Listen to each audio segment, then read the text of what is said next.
I don't think I ever really believed everything.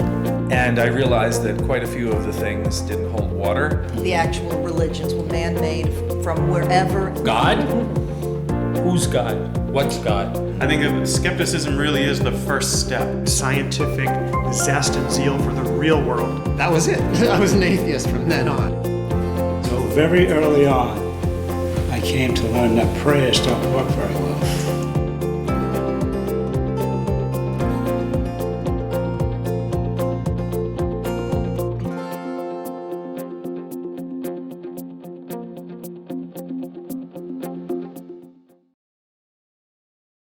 Hi, I'm Rad. Hi, I'm Susan, and this is our friend Tom here to tell us about his road to atheism.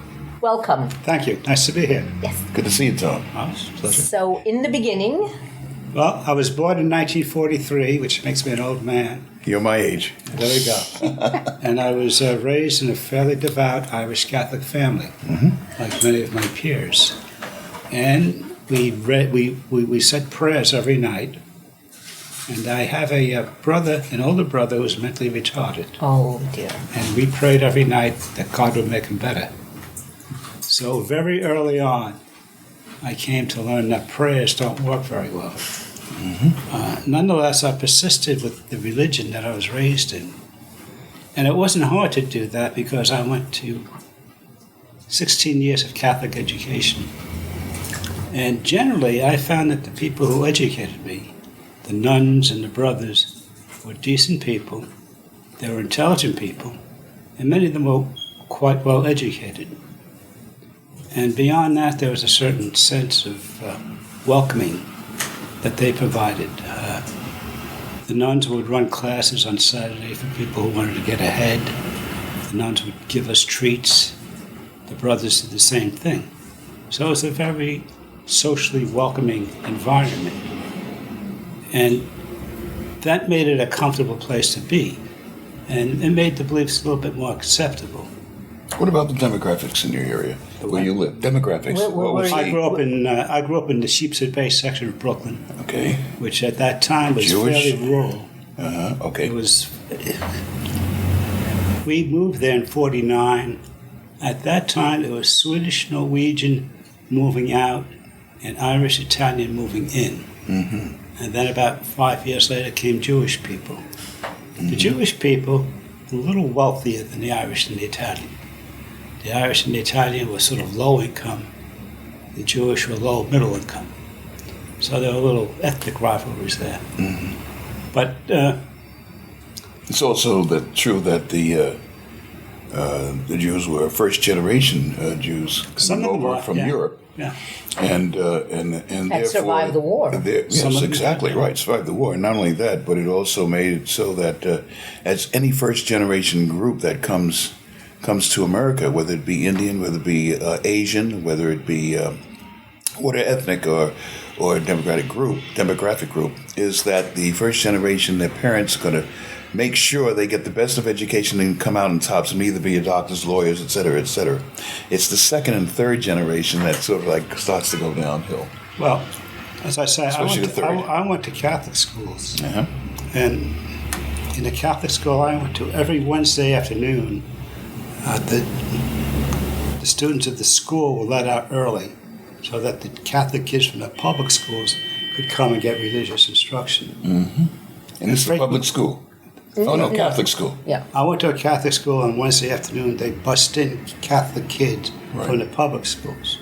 So the Catholic school kids were off. And it was pretty common for the Catholic school kids on Wednesday afternoon to go over to the public school schoolyards and fight with the Jewish kids. That was pretty much how we enjoyed our religious education. Religious tolerance. Right. And ethnic tolerances as well. You're outside of that. When did you start to see things a little differently? Well, as I said, I became skeptical of the power of prayer as a child. And at what age would you say that, Joe? 7 or 8. No, you weren't getting... I was raised in a Catholic family. Yes. That's what I'm saying, is that to a large degree, your faith has to reflect the background out of which you come. And you only have certain options or become aware of options when you look around you. And that took a while to happen. Okay. But I went through 8 years of Catholic grammar school, and then I went through 4 years of Catholic high school, and then I won a scholarship to a Catholic college. And in each case, I became less and less convinced that there was any truth value to the propositions that we were expected to believe. The whole notion of God became pretty nonsensical. When you analyze what the notion of God is, you find that it's an illogical concept. And when you think of the various tenets of Catholic faith, the Immaculate Conception, the belief that God became man, those become simply incomprehensible. The church builds them as mysteries, which means you're not expected to understand them. But that's also a way of telling the members that you're not supposed to think. You do believe what the church tells you to believe. And since I was a student, and since I was engaged in studies of literature and philosophy, those sorts of strictures made no sense at all. Did you read the Bible? I read the Bible, yes. I found it interesting literature in many ways, but also filled with nonsensical, impossible assertions. Did you ever express that feeling to your superiors, the teachers? I was a philosophy major in college. Okay. And we had discussions all the time about the and validity. What was their response when you? Well, they were quite tolerant. They were Christian brothers. There's a rivalry between the Christian brothers and the Jesuits. Did you go away to college, or was you still living at home? I was living in Sheepshead Bay, and I went to college up in the Bronx. So Fordham? Manhattan. Okay. And it was a 2.5 hour commute each way. So I read a lot of stuff on the subway. I'm one of the few people who read Immanuel Kant's Prolegomena in Metaphysics on the A train. Yes. That's a movie. Yeah. Actually, there was a song at the time from the movie Subways Are for Sleeping. And the lines of the song were, you get on a train at Sheepshead Bay, you get off at 42nd Street, you get the IRT to 242nd Street. And they sang it because it was such an absurd notion. And yet that was my daily commute. Let's go back a little bit, okay? Right. Let's go back from college. Let's go back into high school and public school. But you said you started to find things were unreasonable and didn't make any logical sense. That's right. When you were probably about 6 or 7 years of age, when you didn't see seven or eight. It was more 7, 8. the lack of efficacy for prayer. Okay, because prayer didn't help your brother. It didn't help right? my brother. Now, during that you also saw more and more instances of people who were being suffering for reasons that were not clear.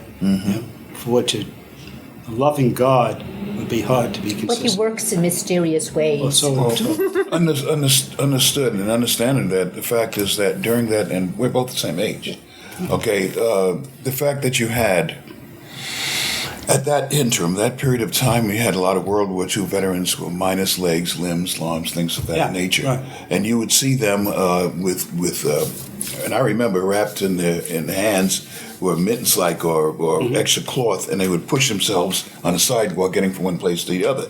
You know, the Veterans Administration was not that good as they are today. And even today, they're not quite as good as they should be. Yeah. The reason why I'm saying that is that at that time, during that interim of high school and public school going to high school, and your views were starting to change and probably coalesce, did you have any discussions with your teachers at that time where you mentioned that? It's not college now. This is talking about high school. Where you disagreed with the... Well, no, we didn't have those sorts of discussions in high school. We had some theology courses. We discussed those features of the belief. But, no, I would say that skepticism was not encouraged in high school, whereas it was encouraged at college. And you're being polite about that. No, I don't think they actively discouraged it. It just wasn't something that was on the table. So, not necessarily you, but it was discouraging for other people who had the same thoughts like you, that you weren't too sure about some things or whatnot. It could have affected a lot of people. One of the tenets of Catholicism, as I understood it, was that it was regarded as a mortal sin to question your faith. Yeah. So, Doubting Thomas. Well, the issue was that it wasn't encouraged to the point that it was actually described as sinful and endangering your immortal soul if you were to maintain these doubts. So they had a control on you, one way or the other. They had that type of control as far as... well, you can say control, they would say... I would say Well, he was also so surrounded by Catholic, family and neighborhood and But the schools. dogma, the Catholic dogma, you see, this is my concern about how they did not let you...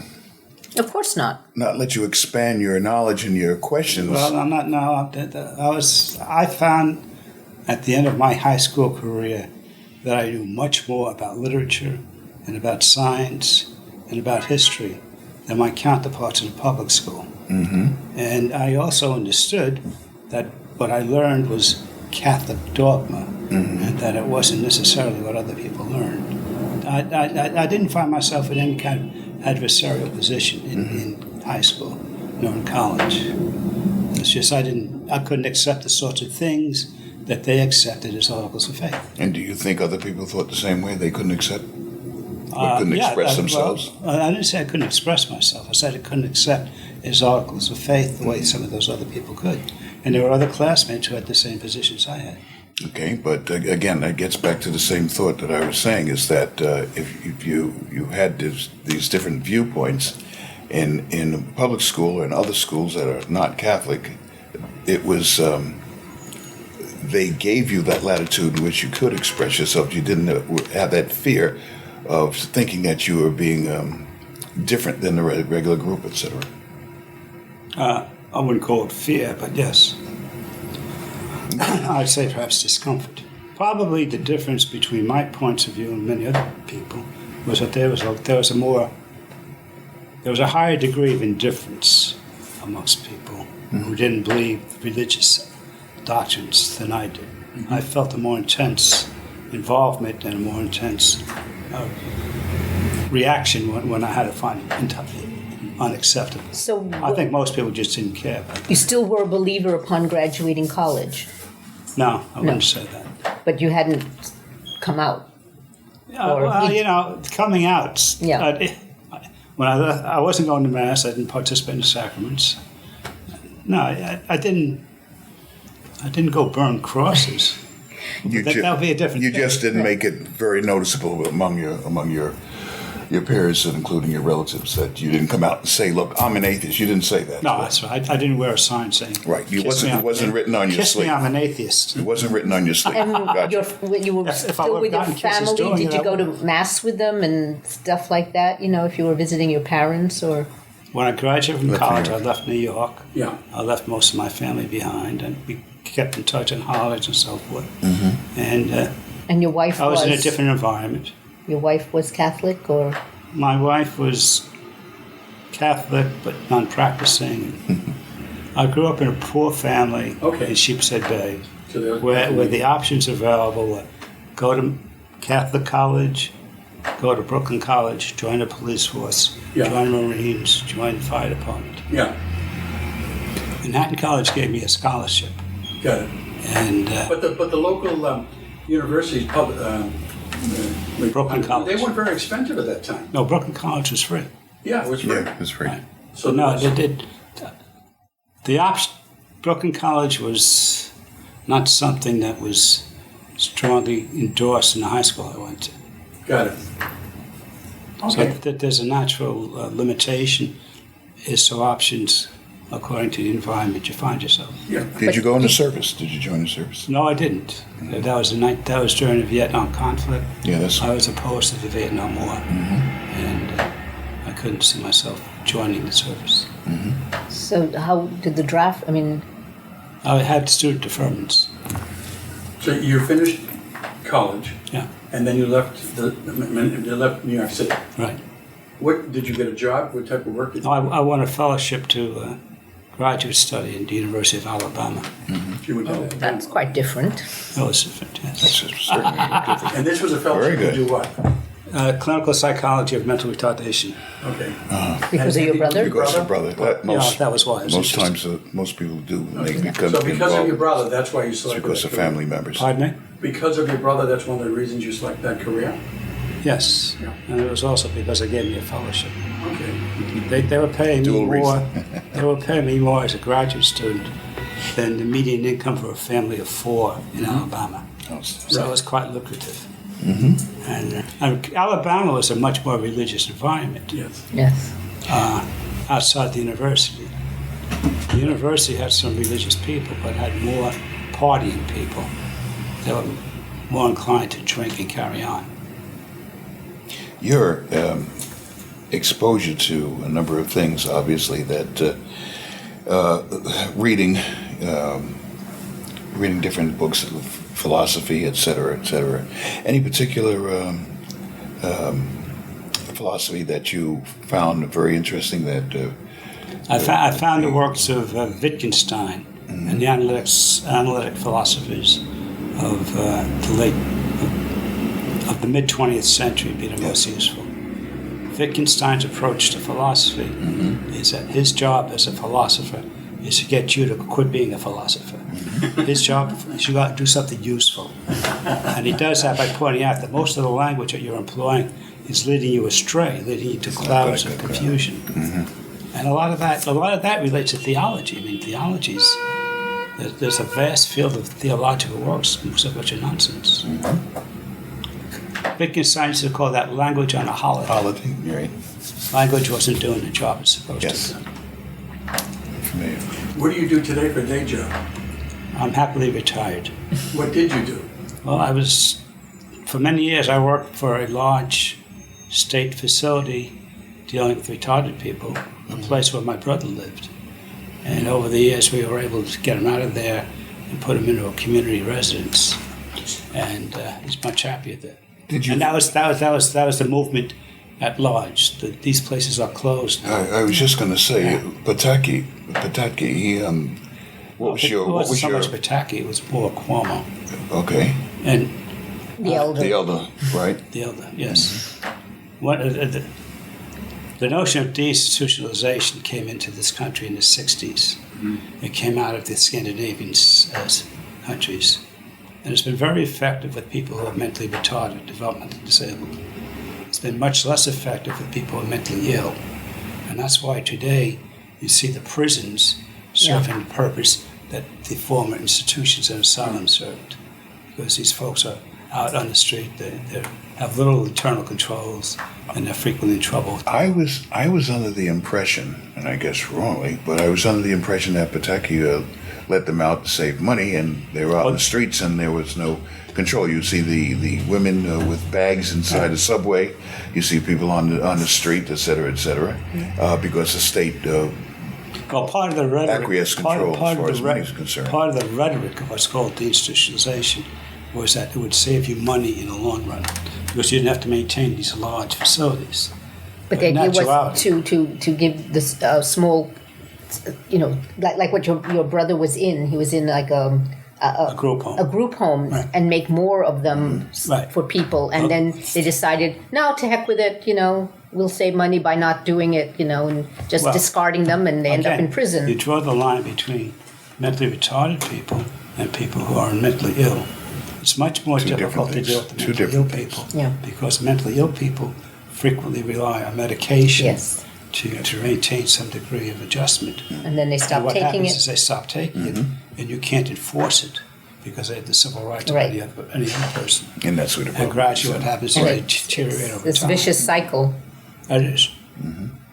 And again, getting back to religion and your day-to-day functions, you joined the New York City Atheists organization. Yes, I did. Right. Yes, and the reasons for that? I always wanted to be a card-carrying atheist. I thought that would be good. Right? I flash every time I show my National Rifle Association card as well. Oh dear. They sent me a card in the mail.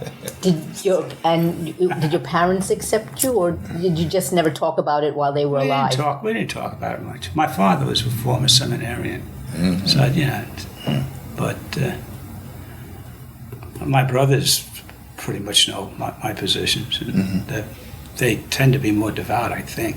So we don't talk about it. You have. There's no gain for the Do discussion. you have children? I have a daughter. And she is.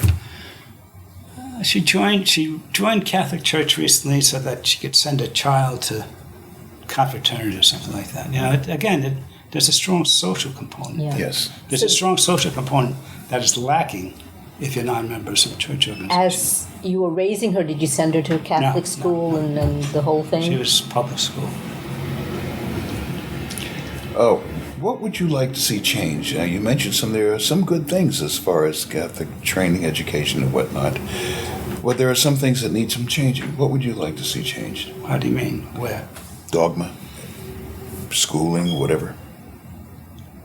Well, I think Pope Francis is inclined to make some sensible changes. And our Catholic conservatives are now, saying he doesn't know what he's doing. And he's the Pope, and they think that they know better. Well, he's inclined, but then again, it was said by Dawkins, beware of wolves in sheep's clothing. Well, Yes. That's true, too. I mean, I'm not interested particularly in changing the Catholic Church. I mean, it's not my... I have no fulcrum with which I can change it.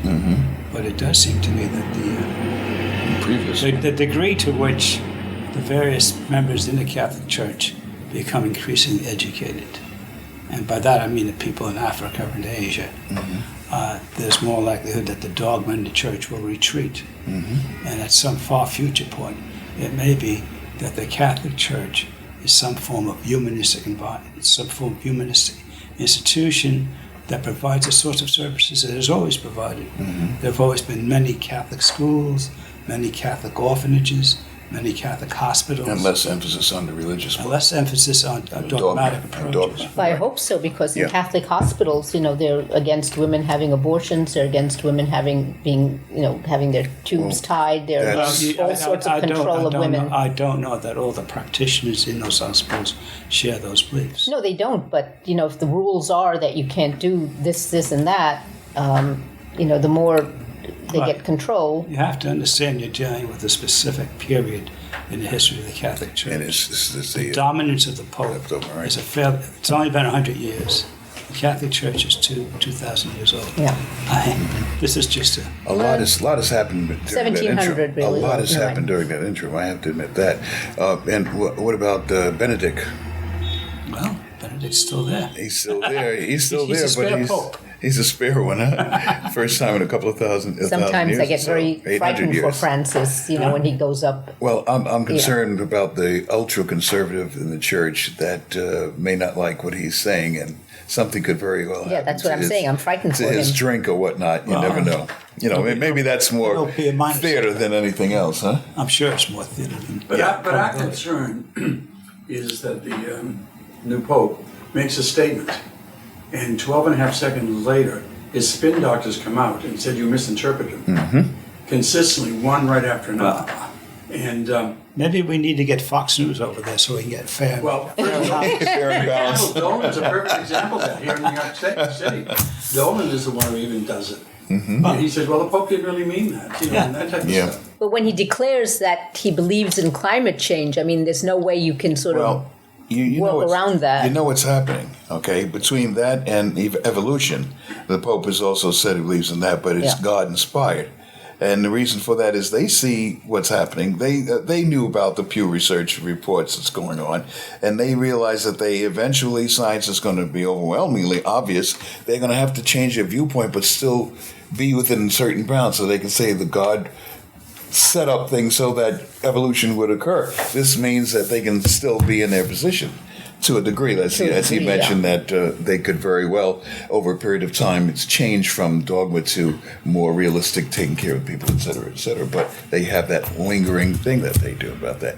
Ken, do you have any other questions you would like to I'm mention? trying to get back to, so basically, you were very successful in picking a career which should have been very gratifying you because you helped your brother.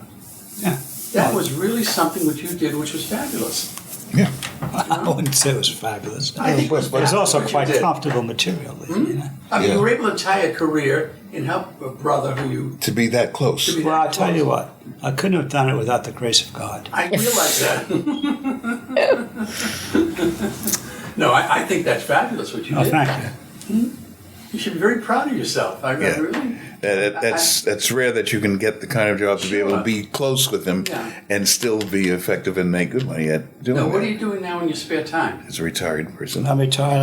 I belong to a Shakespeare Society. I Wow. belong to a few other organizations. By the way, there's a great show in Brooklyn right now called The gentleman from Verona. Gentleman I'm going to Verona, see it. right.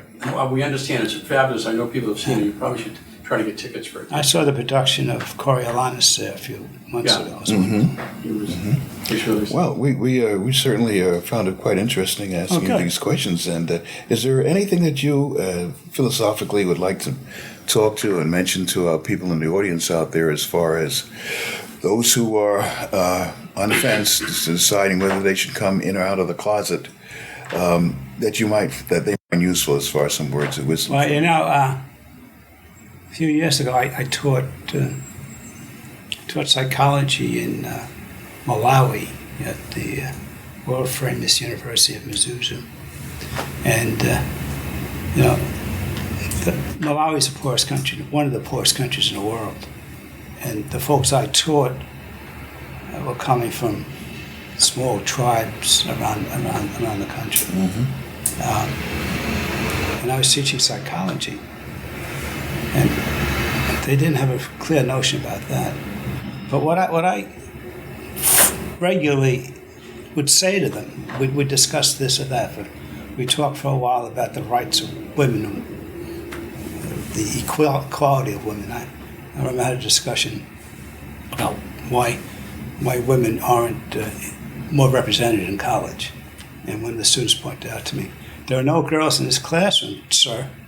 I said, "I know that." I said, "Why is that?" He said, "Because they're so unintelligent. Because they're not here. You can see if they were intelligent, they'd be in school with us." That attitude. So what I said, well, somebody's told you that. And what you should always do is, whenever anybody tells you anything, you say, "Well, how do you know it?" And that was a recurrent theme I taught to people, and I'd say that to whoever's watching. Whatever you believe, how do you believe it? How do you know it? That's good. Very good. Thank you. Well, we want to thank you very much. Appreciate that, okay? Stay right there. Very good. That's good. Thank you.